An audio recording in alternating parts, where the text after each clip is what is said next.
앞으로 수업 그 진행은 그 자료만 가지고 진행을 할 거고요. 이제 우리 개강 첫 주에 뭐 오리엔테이션이나 이런 거 할 때만 PPT로 준비해서 하도록 그렇게 하겠습니다. 그리고 이제 마지막 파이널 특강 이제 우리 내년 10월 달에 그때도 뭐 PPT 뭐 좀 준비해서 하도록 하죠. 준비된 자료의 내용은 뭐냐면요.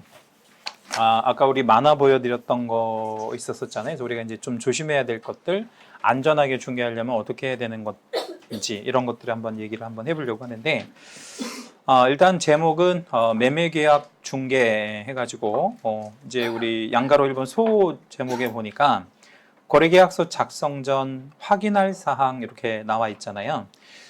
그래서 일단 소유권의 진정성이라는 표현이 있는데, 그 소유권의 진정성에다가 여러분 혹시 형광펜 같은 거 갖고 오셨거나 아니면 뭐 색깔 있는 펜 있으시면 거기다 이제 우리 밑줄 뭐 내지는 그 채색 하나만 좀 해주시겠습니다. 우리 공인중개사 공부하면서 이 소유권의 진정성은 매우 중요합니다. 소유권의 진정성 매우 중요한데, 자, 예를 하나만 좀 들어 봐드리도록 하겠습니다.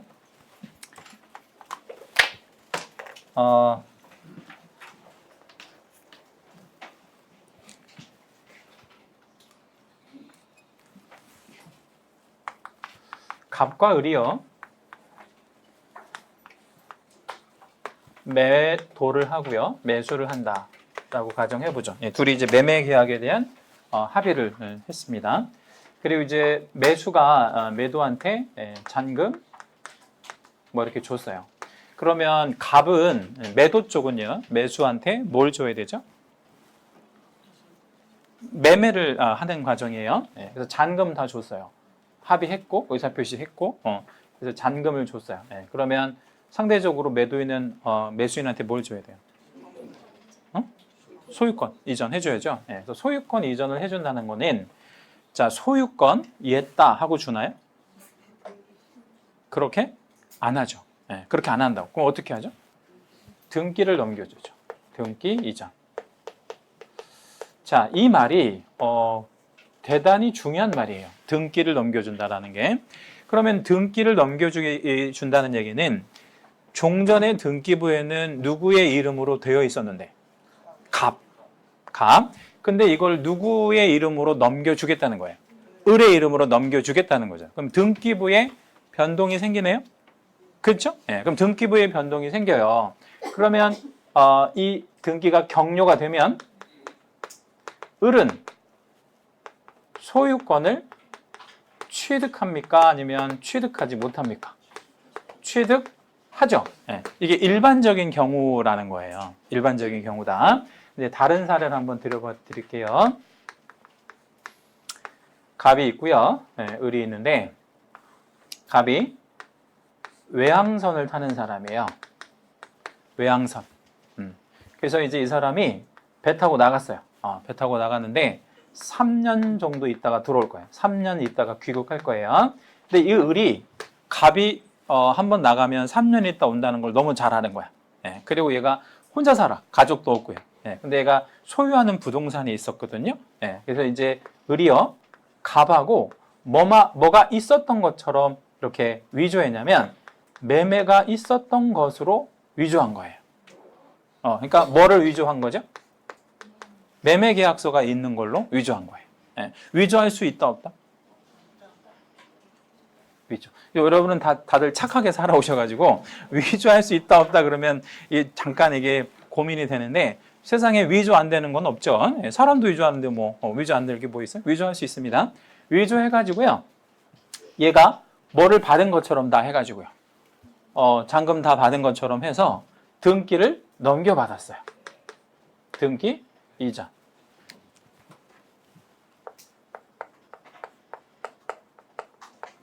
자, 그러면 이걸 이제 우리 등기용어로 격려라고 하는데, 끝냈다 이런 얘기죠. 격려가 됐어요. 얘는 그러면 소유권 취득한다? 아니면 소유권 취득 못한다? 등기 넘겨받았어요. 물론 다 위조해가지고요. 제일 중요한 건 얘한테 인감증명서 하나 받아야 되거든요. 여기도 인감증명서 들어가야 되는데, 인감증명서 어떻게 했겠어요? 위조했어요. 뭐든지 다 그냥 가장 손쉬운 거 위조하죠. 위조해서 소유권 이전 등기를 했습니다. 자, 그럼 여기 밑에 사례 을에서는 소유권 취득했다 못했다? 응? 했다 못했다? 못했다. 자, 우리 왼쪽에 선생님한테 한번 질문 드려볼게요. 그냥 본인의 생각을 한번 얘기하시면 돼요. 뭐 맞고 틀린 거 중요한 거 아니니까. 왜 소유권 취득 못했다? 이유. 본인의 생각 못했다라고 했잖아요. 그러니까 왜 소유권 취득을 못했다? 등기 넘겨받았는데.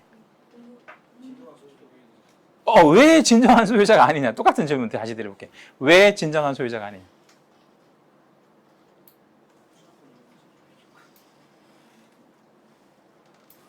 그냥 아닌 것 같아요. 위조해서 넘겨받았으니까. 네.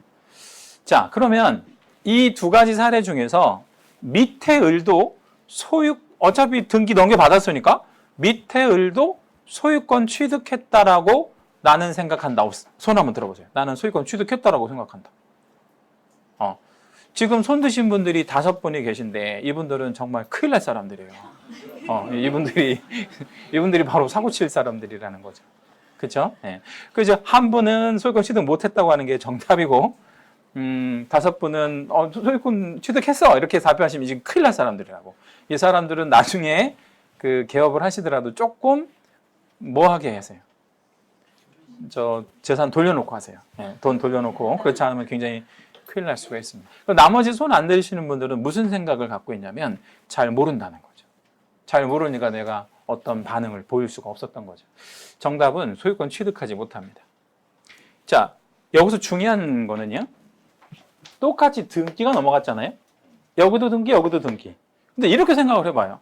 이걸 만약에 소유권을 취득을 해주게 되면 무슨 문제가 생기겠어요? 위조해서 넘겼다잖아요. 그래서 소유권 취득했다고 하면 무슨 문제가 생기겠냐고. 공부할 필요가 없다는 거예요. 뭘로 공부를 해? 그냥 위조해서 다 넘겨버리지. 그죠? 특히 어떤 거 같은 거 위조하면 좋아요. 세 많이 나오는 거. 이런 거. 그죠? 너도 나도 다 위조할 거 아니야. 해서 이건 원인 자체가 불법이고요. 네, 이건 원인 자체가 불법이잖아요.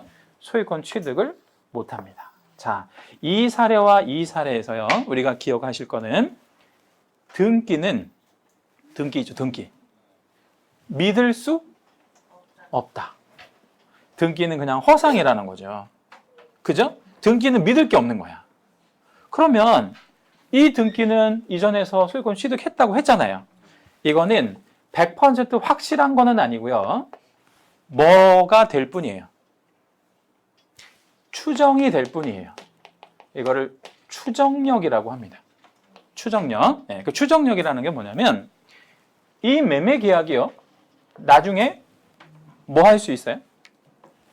매매 계약을 했다가 뭐 할 수도 있어요? 깰 수도 있잖아. 그죠? 매매 계약 해지하죠? 매매 계약하고 등기 원상 회복 할 수 있어요. 매매 계약 해지하고 등기 원상 회복 할 수 있다고. 얘가 안 해준다 하더라도 판결 받아가지고 다시 가져올 수 있다고. 그러니까 등기는 허상이다 말이에요. 네. 그래서 추정만 될 뿐이에요. 네. 그래서 이거를 우리 어려운 말로 공신력이 없다 그래요. 공신력은 없다. 네. 그러면 추정력은 있지만 공신력은 없다. 자, 그러면 추정력은 있고 공신력은 없다. 이 말이 우리 공시법에서는 제일 중요한 말인데 이걸 잠깐 소개해 드릴게요. 어떤 말인가? 이게 등기부라고 생각을 한번 해보시고요. 등기부에 여러분의 이름이 올라갔어요. 원인은 제가 말씀 안 드릴게요. 위조했든 매매됐든 그거 중요한 게 아니고 여러분의 이름이 등기부에 올라가서 어느 부동산에 그럼 여러분은 소유자로 뭐 될 뿐이에요? 추정될 뿐이에요. 소유자로 추정만 된다고. 그럼 그 추정은 깨질 수도 있나요? 깨질 수 있죠. 추정은 깨지라고 있는 게 추정이에요. 그렇죠? 네. 그러면 누가 깨요? 그 추정되고 있는 권리 관계를 누가 깨는 거야? 만약에 상대방이 깨는 거야. 그러니까 이익이 있는 사람이. 만약에 이 매매 계약이 해제가 돼서 원상으로 돌리고 싶다 이거야. 그럼 누가 여기서 추정을 깨겠어요? 매도가 주장을 해서 판결 받아가지고 돌릴 수 있다는 거야. 그러니까 추정은 얼마든지 뭐 될 수 있다. 깨질 수 있다. 이렇게 생각하시면 돼요. 우리나라 등기부에는 뭐는 없다. 공신력은 없다. 등기부는 믿을 게 못 된다. 완전히 믿을 게 못 된다라기보다는 좀 조심해야 돼요. 항상 의심해야 돼. 자, 그러면 손님이 이제 물건 하나를 가져왔어요. 그래서 팔아달라고 이제 물건 갖고 온 거예요. 그럼 등기부 누가 떼요? 손님이 떼갖고 와야 돼요? 아니면 개공이 직접 떼야 돼요? 개공이 직접 떼야지. 근데 그 떼봤더니 온 손님의 이름으로 되어 있어요. 온 손님하고 등기부가 맞아. 이름이 맞아. 그러면 이제 개공은 100이면 100, 1000이면 1000, 이 사람을 뭐라고 확신해요. 소유자라고 확신하잖아. 그렇게 하면 된다, 안 된다? 안 된다는 거예요. 의심해야지. 그래서 이제 좋은 어떤 그 예를 좀 들어드리면 소유자라고 주장하는 사람 있잖아요. 그러면 언제부터 소유하셨나요? 이걸 등기부에 나타나잖아요. 그것만 보지 말고 언제부터 소유하셨나요? 물어보는 거야. 인터뷰를 해보는 거지. 그리고 이런 것도 물어봐야지. 소유자라면 자, 이 건물 전체가 내 거예요. 만약에 그러면 저는 이 건물의 유지 관리하기 위해서 뭐를 막 지출하고 그러겠어요? 이 건물 전체가 내 거면 저는 이 건물을 뭐 하기 위해서 막 비용을 지출하겠어요? 유지보수. 그런 것 좀 보여주세요. 예를 들자면. 그런 거 자꾸 물어봐야 돼. 또는 진정한 소유자라면 가지고 있을 만한 게 뭐가 있냐면요. 세금 냈을 거 아니에요. 그죠? 그럼 뭐 낸 거? 세금 낸 영수증 좀 보여주세요. 뭐 몇 년치만 보여주세요. 뭐 이렇게. 또는 진정한 소유자라면 뭐를 갖고 있을 확률이 매우 높으냐면 등기한 영수증을 갖고 있을 확률이 높아요. 그걸 뭐라고 하냐면 등기필 정보라고 해요. 그런 거를 뭐 조사한다든지 이런 게 필요합니다. 그래서 우리 등기부는 허상일 뿐이니까 이것만 100% 믿으면 안 돼요.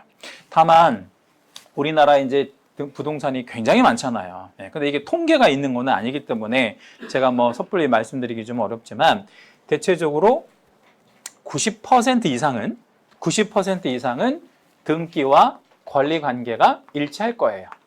실제 권리 관계와 등기가 일치할 건데 한 10% 정도 전후해서 이게 일치하지 않을 수도 있어요.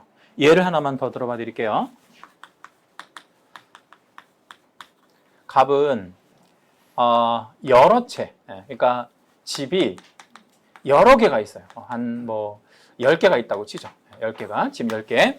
그러면 우리나라에서 집을 10개를 갖고 있으면 좋아요, 안 좋아요? 좋죠. 왜? 부자니까. 근데 국가에서 혹은 지자체에서 보면 집 10개 있으면 어떻게 해? 세금 많이 나오잖아요. 그래가지고 이제 갑이 을이랑 뭐 병이랑 뭐 여러 사람들한테 이 집 10개 갖고 있는 거 있잖아요. 이거를 명의를 뭐 했어요? 이렇게 돌려놓은 거야. 명의를 돌려놨다는 게 뭔 말이에요? 명의 신탁을 해버린 거예요. 왜 명의 신탁을 했을까요? 세금 안 내거나 덜 내려고. 그러니까 우리나라에서 주택은 몇 년만 보유하면, 제가 손가락 지금 하고 있잖아요. 2년만 보유하면 양도소득세 안 내도 되잖아요. 그죠? 그러니까 이 사람 앞으로 다 돌려놓고 있다가 2년 그냥 갖고 있다가 팔아버리면 양도소득세 하나도 안 나잖아요. 그리고 우리나라에서 뭐 우리나라로 할 것도 없고 서울에서 집 사면 집값이 올라간다 아니면 집값 내려간다? 올라가잖아요. 우리가 뭐 집값이 내려간 적은 한 번도 없었잖아요. 과거 우리 뭐 단기적으로 올라가고 내려가고 있지만 장기적으로는 다 올라가잖아요. 그러니까 이렇게 해놓고 세금 한 푼도 안 낼 수 있단 말이에요. 그럼 이렇게 명의신탁이 되면 얘를 뭐라고 부르냐면 돈 많은 애들을 신탁자라고 그래요. 그죠? 그럼 얘는 뭐가 되겠어요? 얘네들은 수탁자가 되는 거죠. 그럼 등기는 지금 누구한테 와 있어요?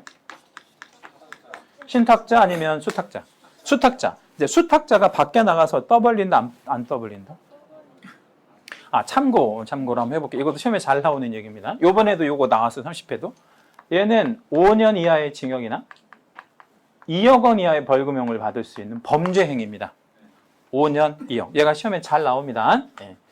얘는 얼마냐면 3년에 1억이에요. 이것도 범죄 행위라는 겁니다. 자, 그러면 수탁자들은 밖에 나가서 나 이 집이 있는데 이거 사실 내 거 아니야. 내 친구가 이거 2년만 갖고 있으면 1,000만 원 준다고 해가지고 갖고 있는 거야. 라고 만약에 했다면 이 수탁자들은 밖에 나가서 이거를 떠벌리겠어요? 안 떠벌리겠어요? 아, 떠벌릴 수가 없지. 왜 떠벌릴 수가 없어요? 징역하니까. 그죠? 네. 이거는 벌금형도 안 떨어지고 이 명의신탁, 즉 실명법 위반하면 무조건 다 구속이에요. 이거는 그러니까 떠벌릴 수가 없는 거야. 그리고 이제 줄이 이제 약속을 해서 이제 이렇게 됐는데 이 수탁자가 나쁜 마음을 먹고 개공한테 온 거예요. 개공한테. 해서 뭐라고 의뢰하냐면 팔아달라고 의뢰한 거야. 팔아달라고. 그러면 개공은 뭐 약자? 개업공인 중에서 약자입니다. 수탁자가 소유자예요? 소유자 아니에요? 자, 서류상 이런 말을 하지 말고 그냥 소유자예요? 소유자 아니에요? 아까 우리 여기서 해봤잖아요. 그럼 얘는 소유권 취득 못했죠? 얘 소유자가 아닙니다. 소유권 누구한테 있어요? 갑한테 있어요, 여전히. 이 등기 무효야. 이 등기 무효. 당연히 무효입니다. 무효.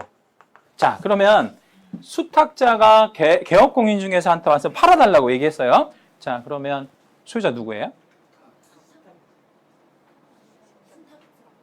소유자.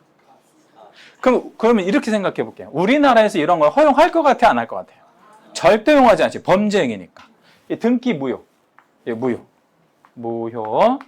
소유권 누구한테 있어요? 신탁자한테 있단 말이에요. 그런데 얘가 등기를 갖고 있다는 이유로 팔아달라고 의뢰한 거야. 그러면 개업공인 중에서는 허상을 갖고 있는 수탁자가 소유자처럼 보이잖아요. 그죠? 뭐 확인할 방법이 없잖아. 해서 이제 또 다른 매수할 사람한테 뭐라고 설명했냐면 이 사람 소유자 맞아. 맞고 너가 이걸 취득을 해서 등기 넘겨받으면 소유권 취득할 거야. 이렇게 설명을 했어요. 근데 이렇게 설명하는 것 자체가 잘못된 거죠.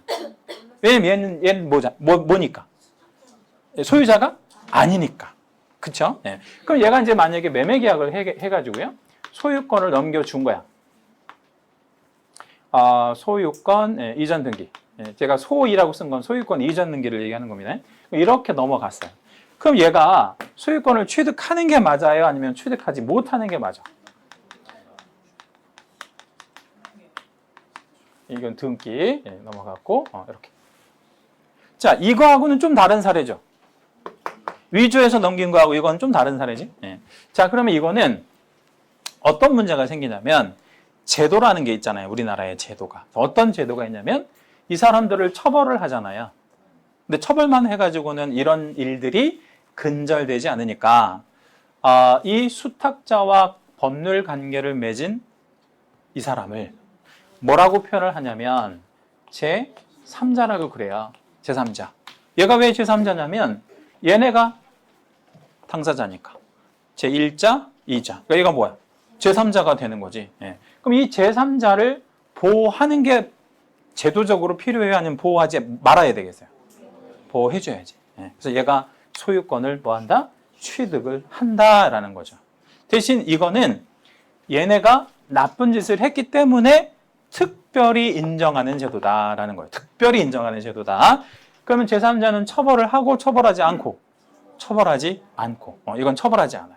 그러니까 제가 몇 가지 사례를 드렸는데 등기 가지고 허상이라고 생각하시고 그거 가지고 여러 가지 법률 관계가 복잡하게 전개될 수 있다라는 거. 우리 그러면 등기부만 믿고 보면 안 되겠죠, 그죠?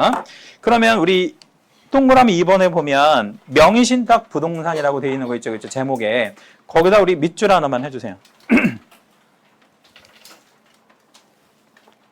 자, 그리고 칠판을 잠깐 볼게요. 자, 개업공인중개사가 이 사람이 수탁자임을 알았느냐 몰랐느냐가 매우 중요합니다. 그러니까 이 사람이 알았던 몰랐던 이건 우리 관심사가 아니에요. 우리 과목에서 이건 시험에 안 나와. 이건 뭐 선악을 불문한다 그러는데 이건 중요하지 않고 얘가 알았느냐 몰랐느냐가 참 중요한 거예요. 그러면 얘가 수탁자임을 몰랐대. 어떤 사정을 모른 거예요. 그걸 법률 용어로는 뭐라고 하냐면요. 선의라고 해요. 선의. 선이라는 건 어떤 뜻이에요? 몰랐다. 그러니까 선의를 착한 마음이라고 생각하시면 안 돼. 다시요. 선의가 뭐라고요? 몰랐다. 착한 마음이 아니에요. 몰랐다. 그러면 선의의 반대말은요? 악의가 되는 거죠. 악의라는 거는 어떤 뜻이겠어요? 나쁜 뜻이 아니라는 거예요. 뭘 알았다라는 뜻이에요. 예, 선악이라고 하는 거죠. 그러면 이게 선의일 때는 개업 공인중개사를 처벌한다, 처벌하지 않는다. 선의가 뭐라 그랬죠? 몰랐대. 얘가 수탁자임을 몰랐대. 예, 그럼 처벌한다, 처벌하지 않는다. 처벌 안 해요. 처벌할 수가 없어. 자, 그럼 악의일 때는요. 얘가 수탁자라는 걸 알면서도 말하자면 내가 보수 몇 푼 받으려고 이걸 중개했다. 예, 이러면 처벌합니다. 어떻게 처벌을 할 것 같아요? 힌트 드리면 이거 아니면 이걸로 똑같이 처벌해요. 둘 중에 하나. 한번 선택해 보세요. 얘가 수탁자임을 알고 있었다. 어떻게 처벌? 5년 2억 아니면 3년 1억? 3년 1억. 누구도요? 중개한 사람. 예. 방조죄라 그래, 이거를. 방조. 명의신탁에 대한 방조. 예, 이거. 알고도 했다. 그럼 이거 우리 알았으면 중개하면 안 되는 거야. 알았으면 어떻게 해야 돼? 신고해야지. 예, 신고해서 포상금도 받고 해야 되는 건데 처벌을 받는다. 그래서 이제 등기에 관련해서 여러 가지 말씀드렸는데 결론 한번 내볼게요. 거기 명의신탁 부동산에 아까 우리 밑줄 치셨죠? 밑줄 옆에다가 이렇게 한번 써볼게요. 물어봐야 돼요. 내가 면피를 하려면. 자, 우리 면피하려면 피 몇 개 먹어야 돼? 6개. 우리 고스톱 칠 때 6개 먹어야 면피가 되잖아요. 우리 이거 방조죄로 처벌 안 받으려면 면피해야 되잖아. 이걸 면책이라고 하거든요. 어떻게 면책할 수 있냐면 내가 몰랐다라고 증명해야 되잖아요. 그러니까 물어보는 거야. 뭐라고 물어봐야 돼? 손님 오면. 당신은 뭐가 아니라고. 그러니까 이 사람이 손님이 올 거 아니에요. 뭘 팔아달라고. 그러면 물어봐야 돼. 뭐라고? 명의신탁한 것이 아닙니다. 그리고 거기다 사인하라고. 이렇게 해주시라고. 그렇지 않으면 처벌받는다. 다시 손님 물건을 가져오잖아요. 등기부를 띄워봤어. 그랬더니 그 사람 이름으로 돼 있어요. 그러면 명의신탁은 아니시죠? 이렇게 물어보는 거예요. 그냥 가볍게 명의신탁은 아니시죠? 그럼 상대방이 뭐라고 하겠어요? 나 명의신탁이에요 라고 얘기는 안 할 거 아니에요. 그러면 아니라고 얘기할 거 아니에요. 그럼 그걸 쓰라고. 쓴 다음에 사인을 꼭 받아 놓으시라고. 그것만 하면 개업공인중개사는 면책. 그게 되게 중요하다. 자, 이제 우리 1페이지로 한번 넘어가 볼까요? 대리인과 계약하는 경우가 이제 많이 나오는데 일단 대리 얘기를 좀 잠깐 해봐야 돼요. 그래서 대리 얘기를 좀 한번 해보도록 할게요. 여러분 여백에다 한번 적어주시면 좋을 것 같아요. 이게 우리 과목에서도 좀 중요하지만 민법이라는 과목에도 잘 출제됩니다. 자, 대리. 자, 대리에는 두 가지 대리가 있어요. 크게 나눠서. 무슨 대리랑 무슨 대리가 있냐면요. 법정 대리라고 부르는 대리와 임의 대리라고 부르는 대리가 있어요. 자, 그러면 법정 대리라고 하는 건 글자 그대로 풀어보면 법률의 규정에 의하여 뭐 이렇게 표현할 수 있는데 예를 하나만 들어봐 드릴게요. 미성년자가 있잖아요. 우리나라에서 미성년자는 만 몇 세에 달하지 아니한 자를 미성년자라고 정의하냐면 19세, 만 19세에 달하지 아니한 자를 미성년자라고 하거든요. 근데 미성년자가 부동산 가지고 있어요, 없어요? 가질 수 있어요, 없어요? 있죠. 우리 지난번 뭐 신문 보니까 여의도 사는 4살 먹은 아이인데 여의도 사는 4살 먹은 애인데 400억짜리 빌딩 갖고 있더라고. 여의도 사는 4살짜리가. 그러면 부모님은 얼마짜리 갖고 있겠어요? 엄청 갖고 있겠지. 아무튼. 그러면 그 4살짜리가 그 빌딩 갖고 있으면 팔을 수 있어, 없어요? 4살짜리 소유야. 이미 부모님이 증여한 거예요. 이미 살아있을 때 다 증여했다니까. 진정으로 증여받은 거야. 그럼 팔을 수 있었어, 4살짜리가. 아니, 뭐, 4살짜리면 그런 거 생각할 수 있잖아요. 네, 초등학교 들어가서 돈도 좀 필요하고, 네, 뭐, 가방도 좀 사야 되고 하니까, 빌딩 팔아가지고, 뭐, 할 수 있잖아요. 그러니까, 판다고 생각해봐요. 팔 수 있지. 그죠? 네, 그럼 그거 혼자 생각해서 팔 수가 없잖아요. 그럼 얘를 누가 대신해줘야 돼? 법정 대리. 그죠? 법정 대리. 이 미성년자의 법정 대리는 누구다? 3글자. 부모는 2글자고. 친권자라고 그러죠. 이 친권자가 이제 바로 부모님이 되는 거죠. 이 친권자가 바로 법정 대리인이 되는 거예요. 자, 그러면 등기부를 딱 떼봤어요. 그랬더니 뭐 이름이 딱 있죠. 근데 이름 밑에 보니까 주민등록 앞번호가 나오는 거예요. 근데 우리 2000년 이후 세대 애들은 남자애들은 3으로 시작하고 여자애들은 4로 시작하잖아요. 근데 3으로 시작한 거야. 나이가 되게 어려. 4살밖에 안 먹었어. 그러면 그 미성년자의 의사를 물어보는 게 중요한 게 아니라는 거죠. 그럼 누구 의사를 물어봐야 돼? 친권자, 부모의 의사를 물어봐야 되잖아요. 그러니까 이 친권자가 바로 법정 대리인이다. 이렇게 생각하시면 돼. 질문. 등기부를 떼봤더니 미성년자가 소유자예요. 미성년자가 소유자래. 자, 그러면 누구하고 계약을 해야 안전해? 미성년자랑 계약해도 돼요? 아니면 4살 먹었어요, 얘가? 4살. 가끔 울기도 해요. 그럼 누구랑 계약해야 돼? 법정 대리인하고 계약해야지. 그러면 그 미성년자의 법정 대리인은 뭘로 확인할 거예요? 뭘 껴서 확인할 거예요? 가족관계 증명원. 가족관계 증명원을 떼서 확인하면 됩니다. 법정 대리 할 때 여기다 한번 적어 드릴게요. 가족관계 증명원. 가족관계 증명원을 개공이 뗄 수 있다 없다? 응? 그 미성년자의 가족관계 증명원을 개공이 뗄 수 있다 없다? 없어요. 그러니까 누구 보고 떼다 달라고 해야 돼? 친권자한테. 그거 위조했는지 확인해야 되니까 그걸 이제 발급받으면 발급받았다는 확인서가 또 있어. 그것까지 다 하는 게 완벽하죠. 자, 그 다음에 이제 임의대리라는 건 뭐냐면 이런 거예요. 법정 대리가 필요 없는 사람도 대리를 시킬 수가 있잖아요. 가령 이렇게 생각하시면 돼. 갑이 을에게 대리권을 수여한다. 이게 이제 임의대리가 되는 거죠. 갑이 을에게 대리권을 수여한다. 그러면 갑은 누구고 을은 누구냐면 그냥 뭐 친구 사이일 수도 있고요. 아는 사람일 수도 있잖아요. 그렇죠? 네. 갑이 을에게 대리권을 수여한다. 뭐 그럴 수 있으니까. 자, 그렇다면 갑의 의사를 개공이 확인해야 되죠. 네. 그럼 갑의 의사를 뭘로 확인할 거예요? 대리시켰어요, 이렇게. 네. 뭘로 확인할 거예요? 나중에 딴소리 할 수 있잖아. 네. 그러면 갑은 을에게 대리권을 수여했다는 거를 개공이 확인해야 되잖아요. 네. 3가지가 필요해. 3가지. 뭘로 확인할까요? 위임장 들어가야 돼. 1번 위임장. 자, 위임장은 누가 누구한테 써준다? 갑이 을에게. 네. 그 다음 2번째. 인감? 인감 증명서가 3번째고.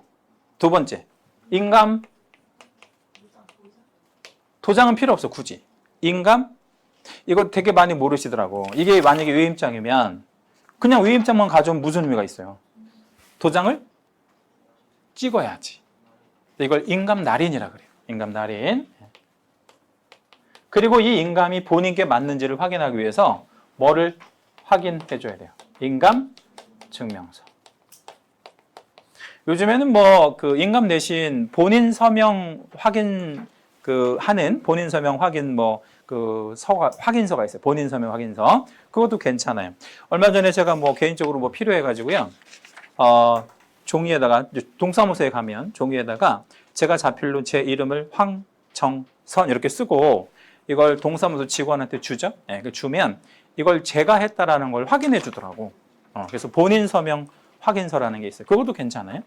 인감증명서. 왜냐면 그걸 네가 확인했다는 걸 확인해 주니까 우리 국가 공무원이 이렇게 3가지를 갖고 있으면 누구를 말하자면 대리인으로 인정해줘도 괜찮아. 을을. 그렇죠. 대체적으로 소유자 본인이 오는 경우도 있지만 대리인이 오는 경우도 있다. 자, 그런데 실무 우리 개업공인중개사는 어떻게 하는지 보여드릴게요. 보통 법정 대리하고 계약할 때는 요거를 다 떼요. 왜냐하면 드문 경우니까 가족관계 증명서를 다 떼긴 하는데 문제는 뭐냐면 이렇게 임의대리 형태로 계약을 할 때는 실무 개공들은 어떤 식으로 하냐면 갑이 을에게 대리권 소유했잖아요. 그러면 사무실에 누가 온 거예요? 을이 온 거지. 근데 개공이 이걸 확인하는 게 아니고 뭘 확인하냐면 전화를 해봐요. 누구한테 전화를 해봐? 갑한테. 전화를 이렇게 해봅니다. 그 전화번호는 누가 알려줘요? 을이 알려주지. 이 사람이 갑이에요. 알려준다고. 전화를 해보면 전화 받고 그 사람이 누구라고 얘기하겠어요? 자기가. 갑이라고 얘기하지 아니면 엉뚱한 사람이 얘기하지 않잖아요. 그래서 갑이라고 얘기하고요. 물어보면 이제 뭐 내가 그 팔을 거고 소유자 맞고 의뢰했어요라고 하고 그리고 약간 똑똑한 개업공인중개사가 그걸 뭐 합니까? 녹취를 합니다. 전화 이렇게 녹음을 해놓고 이렇게 진행을 하거든요. 그러면 안전하다, 위험하다? 매우 위험하죠. 왜 매우 위험해요? 이 사람이 알려준 전화번호는 갑이? 아니에요. 엉뚱한 사람이잖아요. 그럼 뭐 사기 당하는 거죠. 굉장히 흔하게 발생하는 사기 사건입니다. 그러니까 이렇게 세 가지를 꼭 떼서 확인해 주는 게 안전하다. 네, 이렇게 보시면 돼요. 자, 그러면 이제 우리 교재에 있긴 한데 사례 하나 드려볼게요. 남편이 있고요.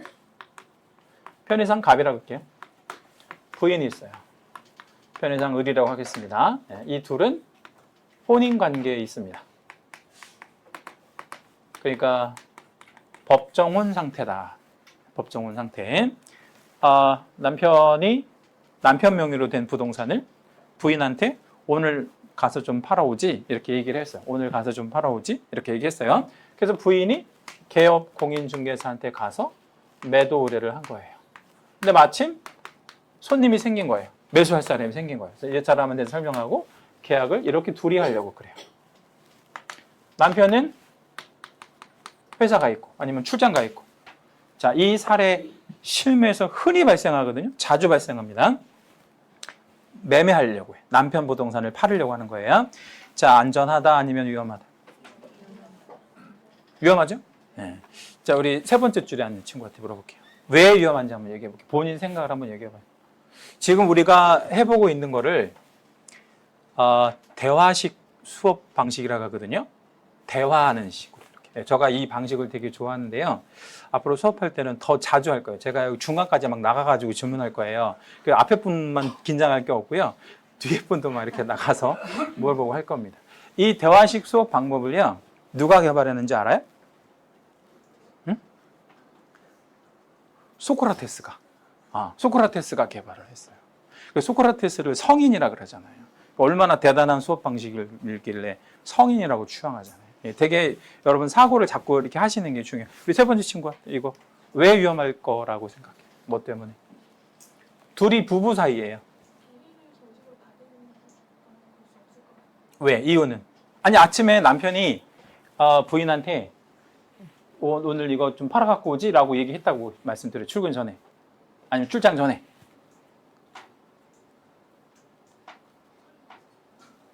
서류가 없어서 정답. 서류가 없잖아. 네, 서류가. 자, 봐요. 남편이 이렇게 의사표시를 했다 하더라도 다음 날 무슨 일이 생길 수 있어요? 이혼도 문제가 있지만 다음 날 남편이 죽어버리면 어떡할 거예요? 네? 또는 부인이 죽어버리거나 아니면 부인한테 새 남편이 생기면 어떡할 거예요? 그래가지고 이거 받아가지고 새 남편하고 도망가면 어떡할 거예요? 여러 가지 변수가 많잖아요. 소유자의 의사를 물어보지 않았잖아요. 예. 자, 그러면 이 관계에서 어떻게 진행해야 개공은 안전해요? 이게 부부관계만 확인하면 절대 안 된다는 거예요. 예. 그럼 어떻게 해야 돼? 그러면 이 부부간에는 법정 대리도 되고요. 임의 대리도 되거든요. 예. 그러면 이거는 뭘로 해야 돼? 법정 대리로 하면 임의 대리로. 임의 대리로 해줘야 돼. 그래서 이 계약할 때는 반드시 임의 대리로 해줘야 돼. 자, 그러면 질문 한번 드릴게요. 이 사례에서 현명한 개공 같으면 뭐를 요구해서 받았어야 돼요. 위임장, 인감날인, 인감증명서. 이렇게 해야 사고가 없다라는 거죠. 그냥 남편한테 전화해가지고요. 남편 맞죠? 이렇게 이제 이 전화번호는 누가 알려줘? 부인이 알려주지. 예. 근데 이제 전화 다 하고 녹취까지 다 떴어요. 근데 나중에 알고 보니까 남편이 아니고 남친이야. 그래서 사고 난 게 많이 있다니까요. 정말 농담 아니고. 예. 그래서 남편 부동산 팔고 계약금 받고 튀는 그런 사건이 얼마나 많은데. 예. 이런 거 조심하셔야 돼요. 다만 이게 이런 경우는 있을 수 있어요. 예를 들어서요. 이 남편이 교통사고가 나서 의식이 없다. 의식불명이다. 근데 저 수술비도 많이 들고요. 애들하고 생활비 필요하잖아요. 그럴 때는 이게 가능해요. 무슨 대리로? 법정 대리로. 그럴 때는 할 수 있어. 근데 그런 경우가 아니라면 임의 대리로 해줘야 됩니다. 해서 이럴 경우에는, 즉 교통사고가 나서 의식이 불명하다 이럴 때는 이제 약간 어려운 말인데, 일상가사 대리권이라고 하는 거를 부인 입장에서 행사할 수 있습니다. 일상가사 대리권. 네. 그 일상가사는 그대로 한번 말씀드려볼게요. 대리할 수 있대. 배우자 상호 간에는 대리할 수 있는데 어떤 일을? 일상적인 가사를. 네. 근데 일상적인 가사가 집을 파는 게 일상적인 가사예요?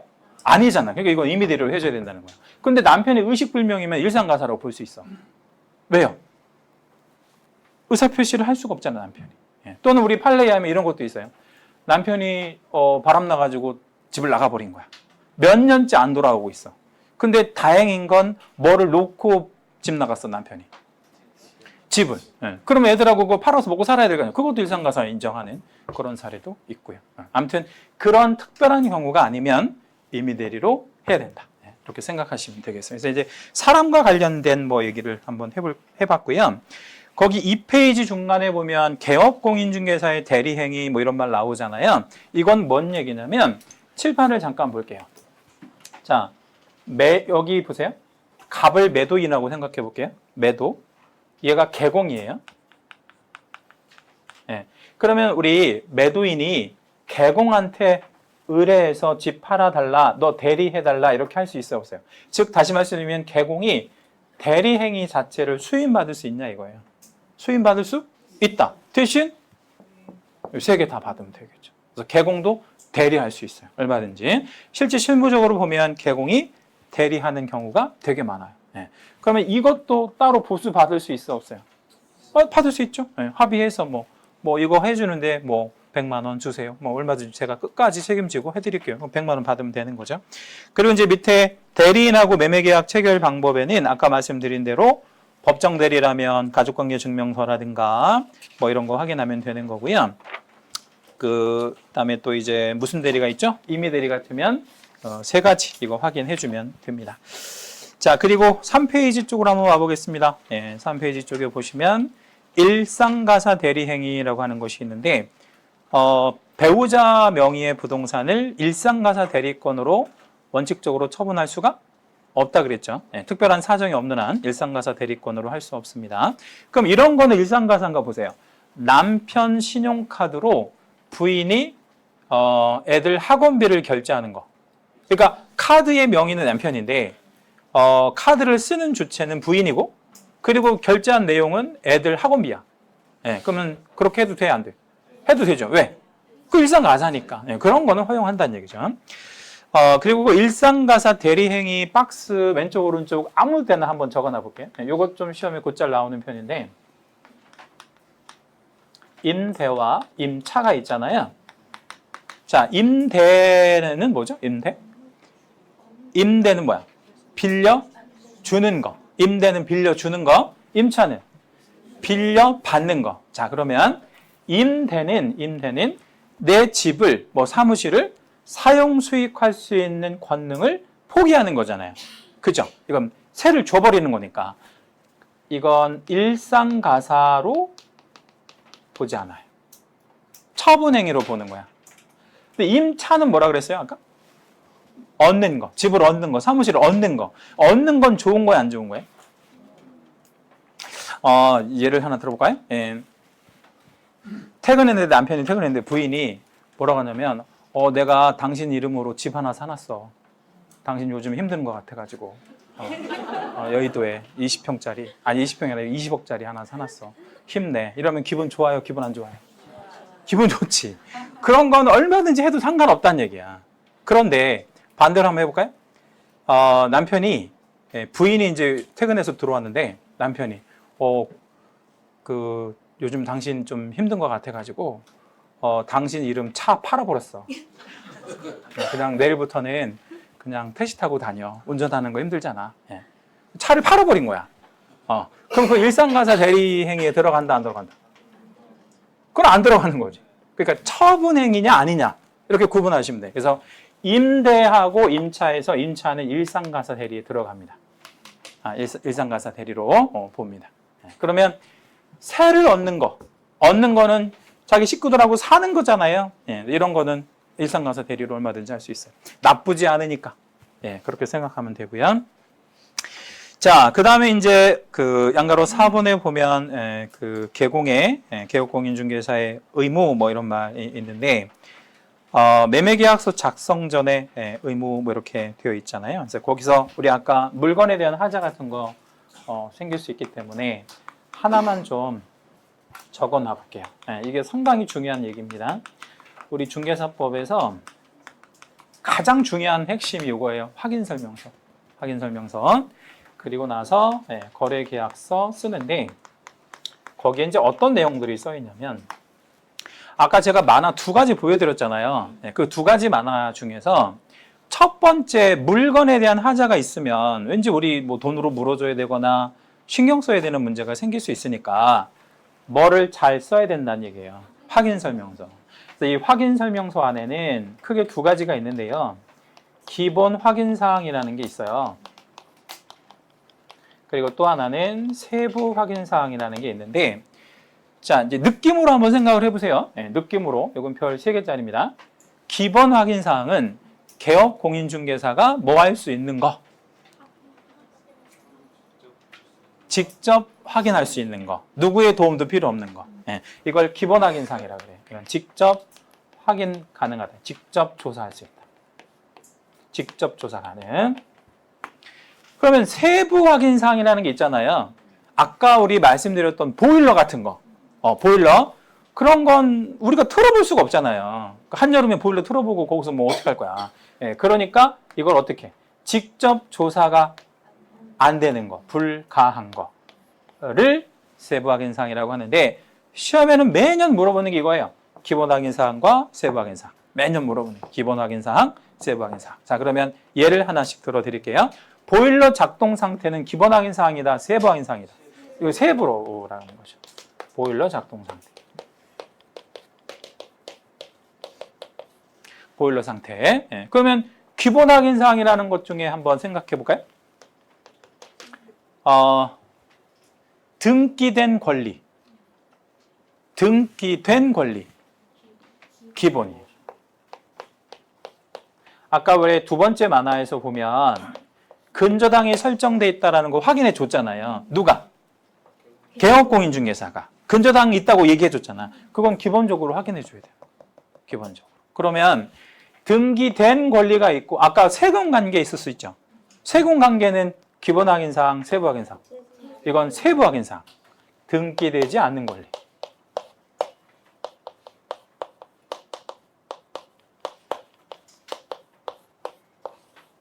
이런 것들이 뭐 아주 시험에 잘 나오는 것들입니다. 자, 그러면 계약서 막 그냥 대충 쓰는 게 아니고 반드시 개업공인중개사는 계약서 앞서서 확인설명서를 꼭 써줘야 돼요. 그러면 확인설명서 쓰기 전에 현장에 꼭 가봐야 돼요. 네, 현장에 가서 눈으로 보는 거 다 보고 떼볼 거 다 떼보고 그리고 나서 계약서를 써주어야 된다. 이래야 이제 나중에 중개 사고가 발생하지 않죠. 그러면 우리 공부라는 게 사실 되게 여러 가지 과목을 배우잖아요. 현장에 나가서 우리 볼 수 있는 것들, 그런 것들을 다 보여지게 하기 위해서 이 공부를 하는 거다 이렇게 보시면 돼요. 학개론 시간에 이제 그 수업할 때 보면 수익률 계산하는 거, 뭐 현재 가치, 미래 가치 이런 것도 다 나오고요. 또 부동산 감정 평가 이론 같은 것도 다 배워요. 근데 우리가 생각할 때, 야, 이런 건 좀 쓸데없이 배우는 거 아니냐 이렇게 생각할 수 있는데 손님 중에 그런 걸 요구하는 손님들이 있어요. 그러니까 지금 가치가 10억인데, 지금 가치가 10억인데 그 어떤 부동산 투자하려고 하는 게 10년 있다가 미래 가치를 좀 뽑아주세요 이런다니까. 손님 중에. 그럼 어떻게 해야 돼? 뽑아줘야 돼? 그냥 가시라고 해야 돼? 뽑아줘야지. 그런 걸 배우려면 어떻게 해야 돼? 학개론 배워야죠. 그러니까 그리고 또 뭐 민법 시간에 배우는 내용 중에서는 아까 얘기했던 뭐 이런 근저당이라든지 또 뭐 조세 관계 이런 건 세법에서 배웁니다. 그런 것들을 다 알아야 돼요. 그렇지 않으면 이걸 쓸 수가 없어요. 그리고 확인 설명서는 나중에 이제 기본서 나오면 보여드리겠지만 실제로 3페이지 정도를 빽빽하게 써요. 그래야 사고가 발생하지 않는다는 거. 자, 이제 4페이지 한번 가보겠습니다. 매매계약서 작성과 이후의 의무 뭐 이런 말 나오는데 매매계약서 썼다 이거예요. 그럼 이후에 이제 뭐 할 거냐면 뭐 여러 가지 이제 책임져 주겠다는 의사표시. 예, 그래서 이제 손해배상 해주겠다는 그 설정 서류 있거든요. 거기 우리 3번째 줄에 보면 이런 말 나오잖아요. 아, 2번째 줄이구나. 밑줄 한번 잡을까요? 보증보험 끝부분, 2번째 줄 끝부분입니다. 보증보험, 공제, 공타. 아까 말씀드렸는데 그 셋 중에 하나를 무조건 해야 돼. 우리가. 예, 그래서 그거를 증서를 만들어서 카피 떠준다는 얘기예요. 이렇게. 예, 내가 보험 들었으니까 걱정하지 마세요. 이렇게 이제 알려주는 거고요. 그걸 안 해주면 100만 원 이하의 과태료가 있어요. 그래서 과태료 되게 많이 받아요. 그거 안 해줬다고. 그 다음에 이제 2번째 단락에 보면 우리 매매계약서 같은 경우에는요. 반드시 부동산 거래 신고를 우리가 해줘야 되거든요. 부동산 거래 신고를 해줘야 되는데 이게 내년 2월부터 바뀌어요. 내년 2월 정확히 21일부터 바뀌는데 현재는 며칠까지 신고하는지 말씀 안 드릴게요. 왜냐면 헷갈리니까 그냥 우리 앞으로 해야 될 것만 알고 계실 거예요. 30일. 거기 우리 2번째 줄 앞부분에 보면 계약 체결일로부터 30일에다가 밑줄이나 채색 같은 거 해가지고요.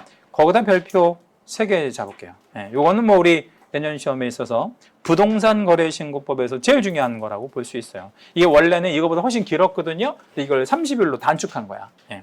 그리고 이제 요거는 개정된 내용에 대해서 나중에 다시 말씀드릴 거예요. 계약서 썼다 그러면 우리가 신고해 줘야 돼. 질문.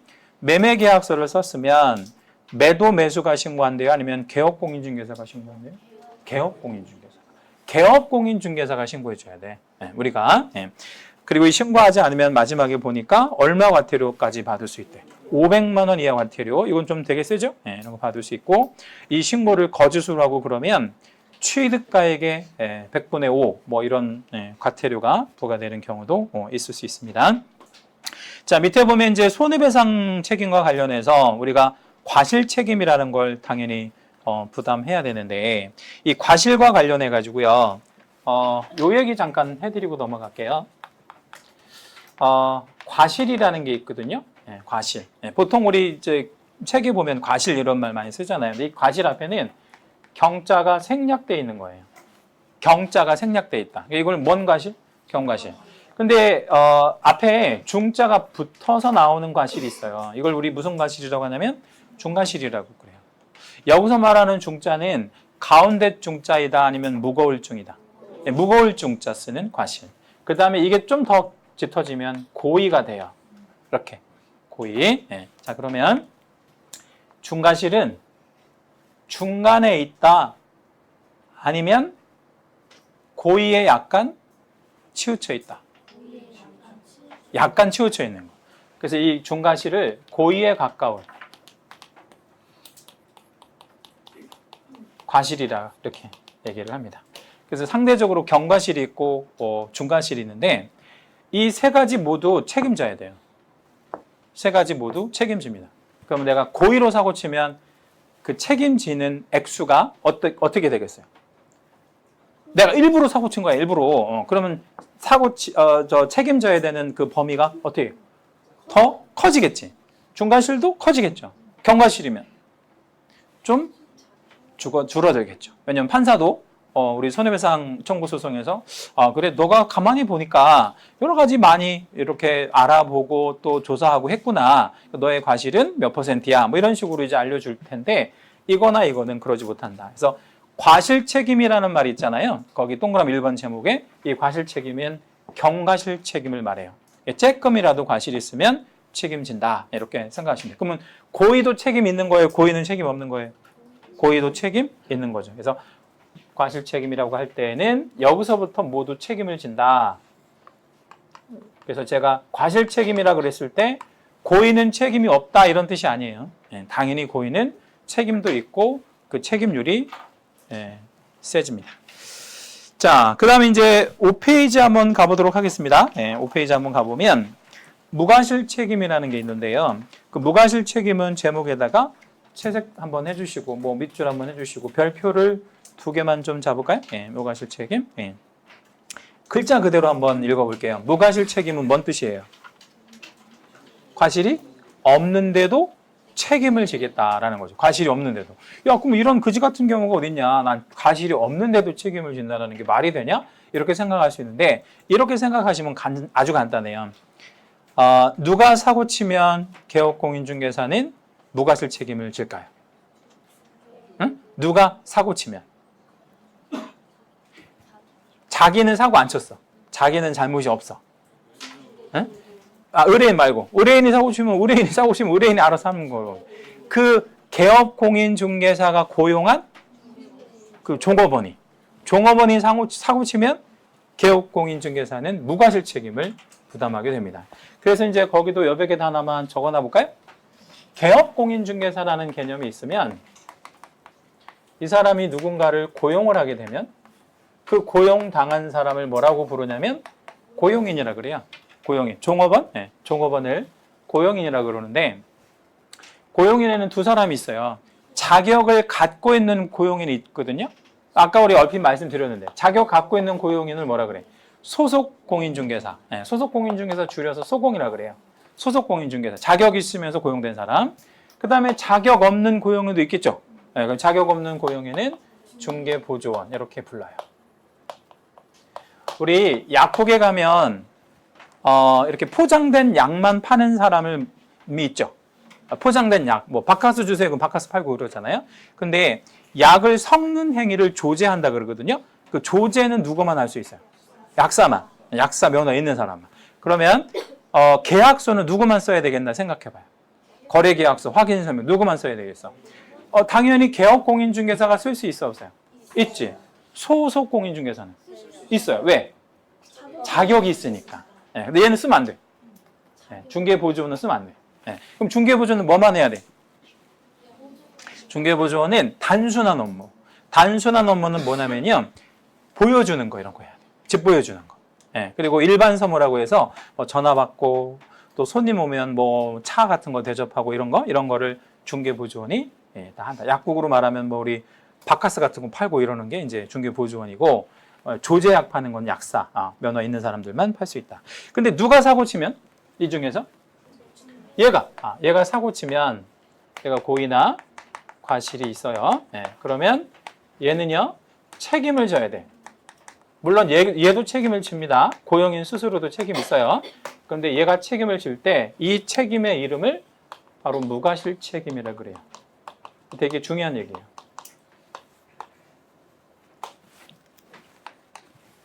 자, 다시 해볼게요. 누가 사고 치면 종업원이, 고용인이, 그러면 누구는? 개업공인중개사는 무과실 책임을 진다. 이렇게 기억하시면 돼요. 그럼 무과실 책임 안 지려면 방법이 있는데 어떤 방법이 있을까요? 무과실 책임 안 지는 방법. 제일 좋은 방법. 현실적인 방법이 있는데. 고용인을 고용하지 않으면 되죠. 그죠? 고용인을 아예 고용하지 마라. 더 좋은 방법은 중개업을 안 하는 게 더 좋은 방법이죠. 그럼 책임에서 자유로울 수 있어요. 근데 만약에 중개업을 하면서 고용인을 고용하면 무조건 무과실 책임을 부담할 수밖에 없어요. 책임에서 우리는 늘 자유로울 수 없다. 자, 이제 마지막 부분입니다. 5페이지 중간 위에 보면 우리 매매계약 하나 중개했을 때 보수 받는 얘기를 좀 잠깐 해볼 건데요. 보통 보수는 그 물건에 따라 약간 달라요. 물건에 따라 좀 다른데, 자, 상식적으로 생각을 해봐요. 주택을 중개했을 때와 보수와 상가 중개했을 때 보수가 있다고 생각해봐요. 국가는 뭐를 더 많이 받을 수 있도록 허용할까요? 주택하고 상가가 있어. 똑같은 매매 중개했다고 쳐봐요. 금액은 똑같고 5억이다. 그러면 뭐를 많이 받을 수 있도록 국가는 제도를 만들었을까요?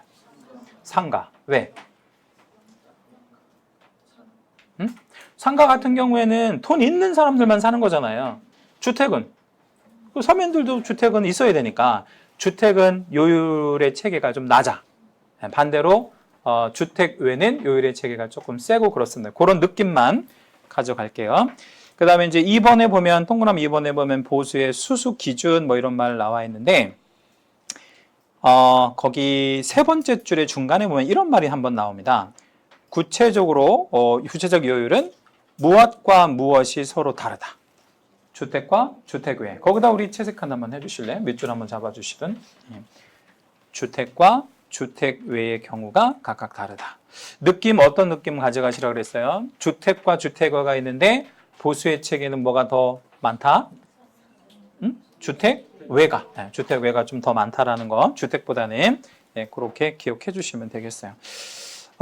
그 다음에 이제 그 동그라미 3번에 보면 보수 청구권 뭐 이런 말 나오는데, 이 보수 청구권이라는 거는 누가 누구에게 갖는 권리냐면 우리 개업공인중개사가 의뢰인들에 대해서 갖는 권리를 보수 청구권이라고 하고요. 이 보수 청구권이 때에 따라서 소멸되기도 하는데, 거래계약이 무효, 취소, 해제되면 보수는 못 받아요.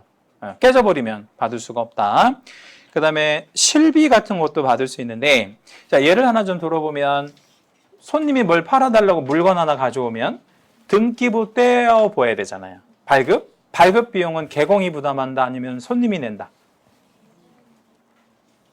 등기부 이거 떼봐야 되잖아요. 그쵸? 그리고 우리 비용은 개업공인중개사가 낸다, 아니면 손님들이 낸다? 어렵지 않은데? 손님들이 냅니다. 그래서 그것도 받을 수 있어요. 그걸 우리 두 자로 실비라고 그래요. 비용, 발급 비용 같은 거 다 받을 수 있습니다. 원래 우리 이제 그게 몇천 원, 뭐 몇백 원밖에 안 되기 때문에 잘 안 받아서 그렇지, 실제로 우리 손님들한테 받을 수 있는 겁니다. 자, 뒷장 넘기시고요. 6페이지 마지막입니다. 거기 동그라미 5번에 보면 보수를 많이 받고 싶잖아요, 우리는. 근데 보수를 많이 받으면 안 돼요.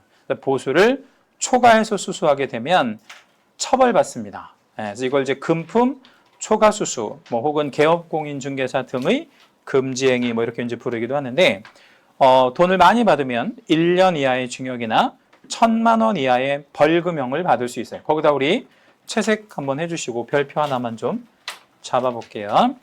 보수를 많이 받으면 1년 1천의 형벌을 받는다. 그리고 이미 많이 받은 부분은 무효가 되어서 돌려줘야 돼요.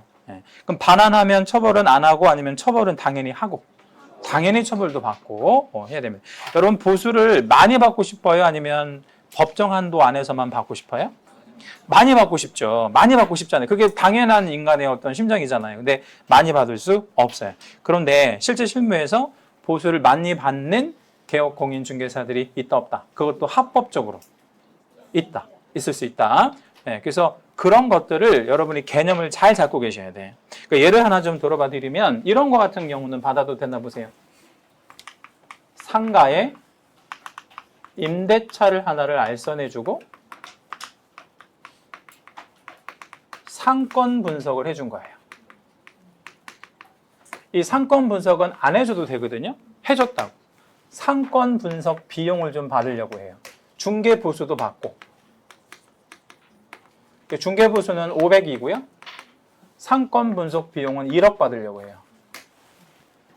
합의 1억 500을 받으려고 해요. 자, 이렇게 받는 거 된다? 이렇게 받으면 안 된다. 이게 너무 많은가? 자, 그러면 이거 너무 많아서 여러분 좀 감당이 안 되면 1,000만 원이라고 할게요. 감당이 잘 안 되시는 것 같아. 상권 분석 비용 1,000만 원, 중개 보수 500만 원, 1,500 받으려고 해요. 받아도 된다? 받으면 안 된다? 받아도 된다. 물론 합의가 되면. 그러니까 이거에 대해서 얼마 받기로 했다. 그런데 중요한 건 얘는 당연히 받을 수 있는 거고, 법적으로 보장된 거고, 이건 합의가 되면 받을 수 있는 건데, 문제는 뭐냐면 1,000만 원을 받던 1억을 받던 받으려면 뭐를 할 줄 알아야 돼. 이걸 할 줄 알아야지. 근데 이걸 하려면 아까 말씀드렸던 여러 가지 과목적인 지식이 있어야 돼요. 그렇지 않으면 이걸 받을 수가 없는 거죠. 자, 그다음 이제 마지막입니다. 6번에 보면 보수의 수수 시기라는 게 있는데, 오늘 법조문을 좀 하나 일부러 실어놨고요. 법조문 한번 잠깐 읽어드리고 이제 마치도록 하겠습니다. 우리 중개사법 시행령이라고 하는 것이 있는데, 시행령은 이제 대통령령이라고 부르기도 합니다.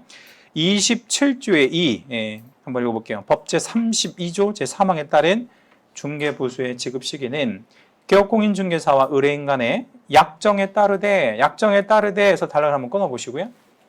원칙입니다. 그러니까 보수는 누구랑 누가 알아서 받으라 이런 얘기예요. 응? 누구랑 누가 알아서 받으래?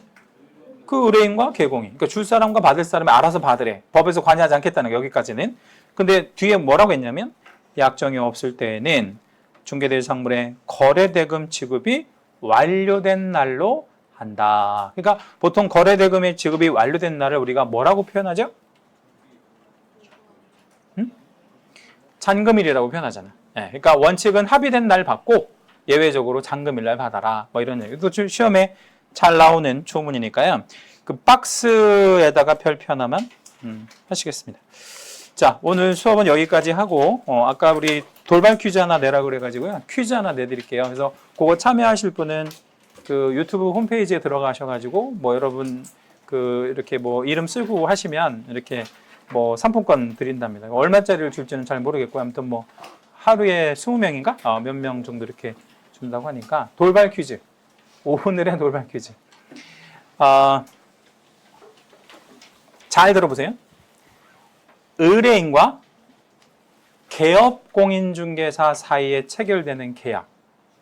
다시 의뢰인 정답을 얘기하면 안 돼요. 자, 의뢰인과 개업공인중개사 사이에 체결되는 계약. 글자는 4글자입니다. 네, 이게 오늘의 돌발 퀴즈입니다. 네, 그래서 그거는 유튜브에 들어가셔가지고 맞추시면 상품권 받으시면 되겠습니다. 자, 여러분 내일 수업이 민법이에요. 네, 민법 시간 때 또 다른 뭐 새로운 얘기 들으시기로 하고 저는 이제 다음 주 월요일 날 다시 뵙도록 하겠습니다. 다음 주 월요일 날 오실 때는 기본서를 꼭 가져오셔야 돼요. 네, 기본서 진행을 할 거니까요. 지금 여러분 갖고 계신 입문서는 안 가져오셔도 상관은 없으십니다. 기본서만 가져오시면 되겠어요. 자, 여러분 첫날인데 고생들 많이 하셨고요. 다음 주에 뵙도록 하겠습니다. 수고하셨습니다.